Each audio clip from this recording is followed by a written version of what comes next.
penktadienis, taigi paskutinė pamoka šią savaitę ir eisim atostogauti.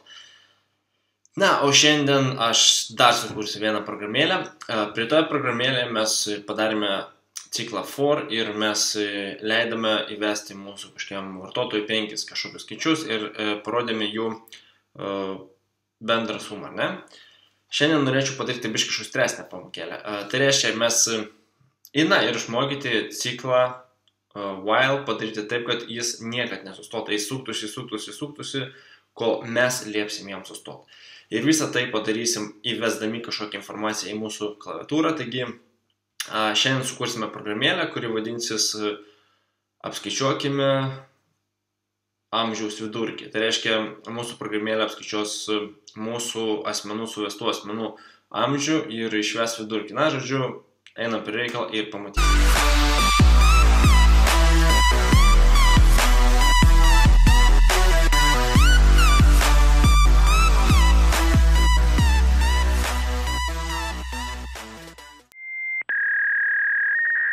Kaip visada reikia pradėti nuo kintamųjų. Mums jų reikės 3, taigi pirmasis kintamasis. Kas tai bus? Tai bus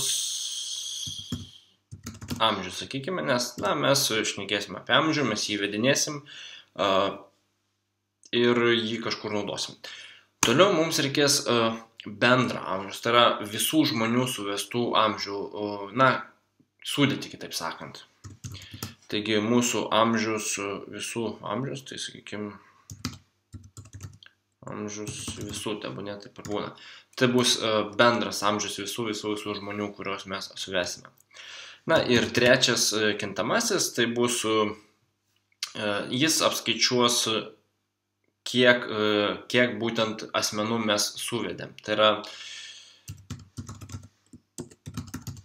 sakykime, pavadinkime taip, ir kol kas tai bus 0, nes, kol mes nepradėsim vesti, tol bus 0 asmenų. Tai reiškia, jeigu mes įvesime 5 žmonių amžių, tai automatiškai šitas kintamasis parodys, kad buvo įvesti 5 žmonės. O šitas kintamasis parodys būtent į tų 5 žmonių bendrą kiekį, ta prasme, metų. Tai jeigu tai bus 5 žmonės po 40 metų, tai automatiškai amžius visų bus 100. Gerai, toliau.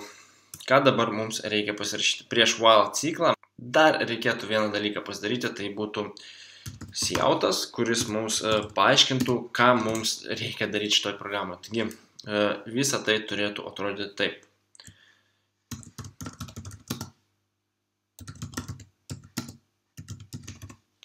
Įveskite asmens amžių. Ir n-line. Toliau. Reikia, aišku, to kintamo, į kur įsisaugos tas amžius. Tai bus kintamasis, aišku, amžius.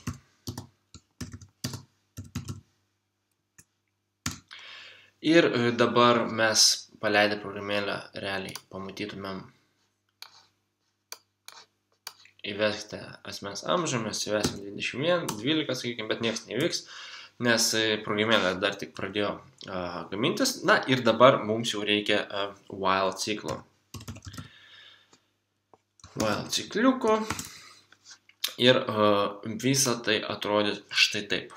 Mūsų amžius, kitaip sakant, mūsų kintamasis, turi būti nelygus -1.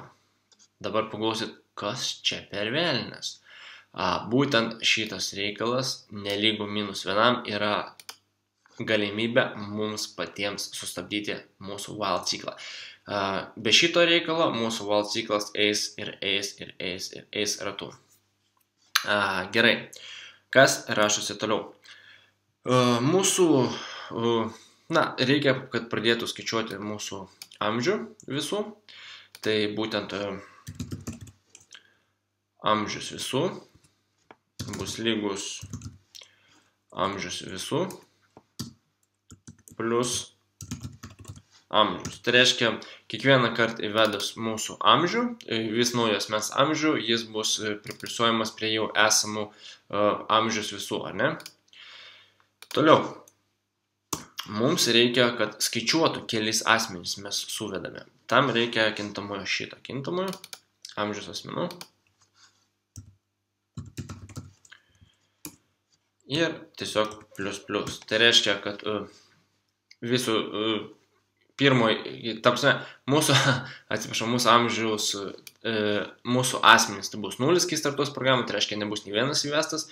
Ir kai pirmą kartą įvesim, tada automatiškai pasileis mūsų while ciklas ir automatiškai pridės pirmą asmenį. Tai reiškia, pirmas amžius bus pirmo asmens. Ir tada prasidės +1 ir eis.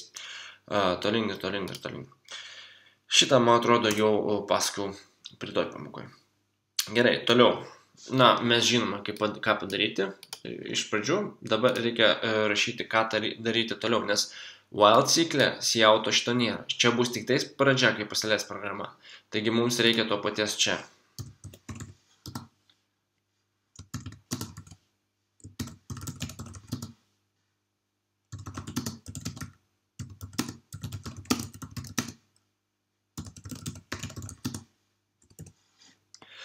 Būtent arba parašykite -1. Jeigu žmogus parašys -1, tai mūsų amžius automatiškai pasivers į -1 ir -1 bus lygų -1. Ne nelygų, bet lygų -1 ir mūsų programa sustos. Na ir aišku, mums reikia sino, kad kas kart galėtų mūsų žmogus įvesti į kintamai amžių kažkokį tai skaičių. Na ir mūsų while ciklas kartosis, kad ir milijardą kartų, kol žmogus įves -1. O jau tada mes išlipame iš mūsų while ciklo ir kai mūsų programa sustos, štai čia mes dar prieš tai norėtumėm kai ką padaryti. Taip, parašyti siautą, žinoma, ir jame įrašyti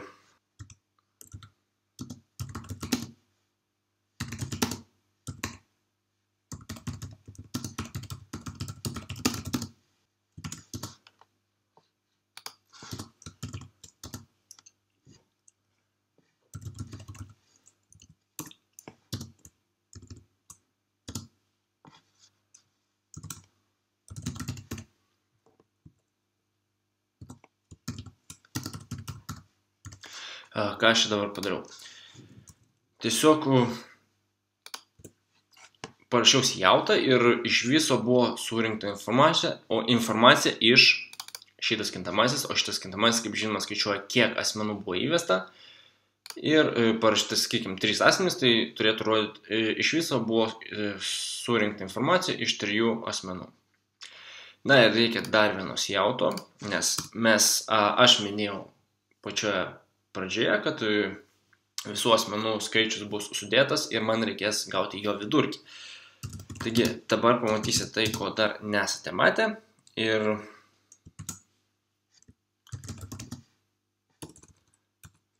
gerai, visų įvestų asmenų amžiaus yra.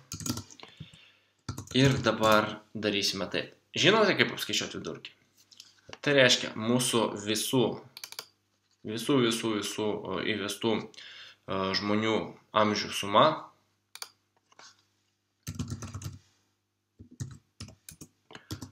bus dalinamas iš kiek asmenų dalyvavo, ta prasme, na, iš šito kintamojo.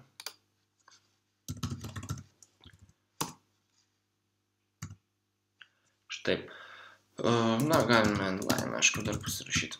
Na gerai, kaip matote, visa programėlė kaip ir pabaigta. Na, mums reikėtų dabar pasitikinti, kame reikalas, ar viskas veikia. Bandom pasileisti. Na ir kaip matote, įveskite asmens amžių. Na, man 21. Sakykime, vėl klausia, įveskite kito asmens amžių arba parašykite -1. Būtent jeigu aš parašysiu -1, mano programa užsidarys. Na, aš noriu dar vieną įvesti. Sakykime, 21 ir 39, ne? Kažkam yra 39 metai.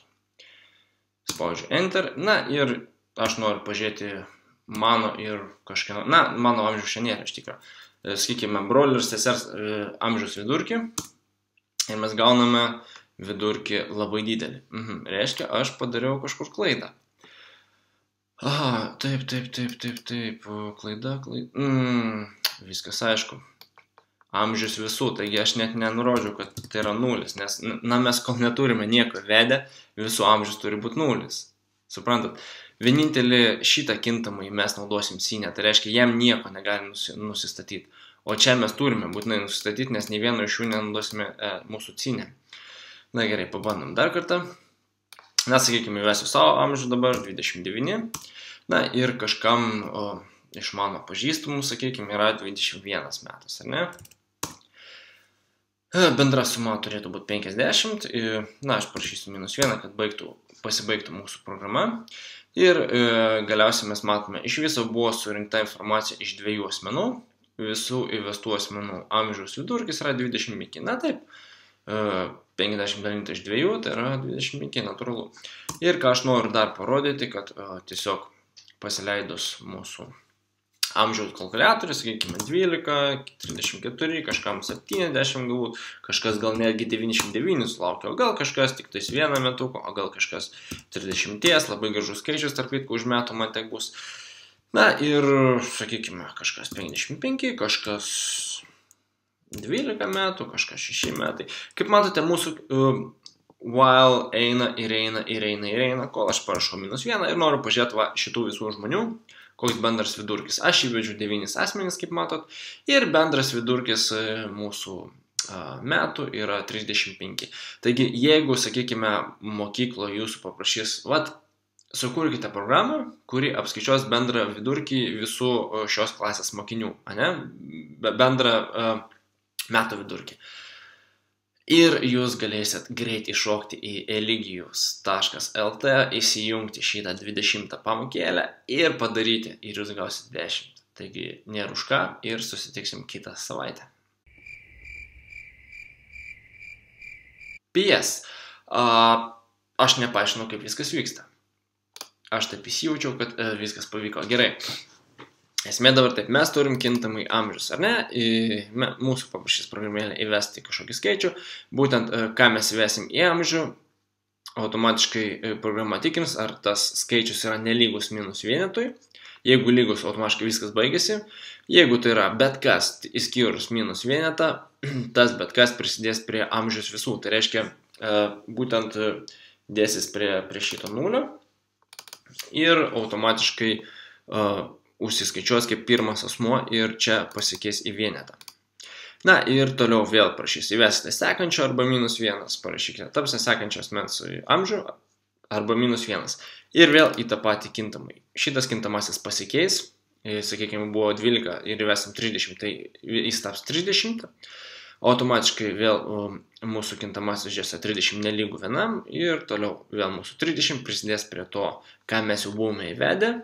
Ir taps šito kintamųjų, tai štai čia.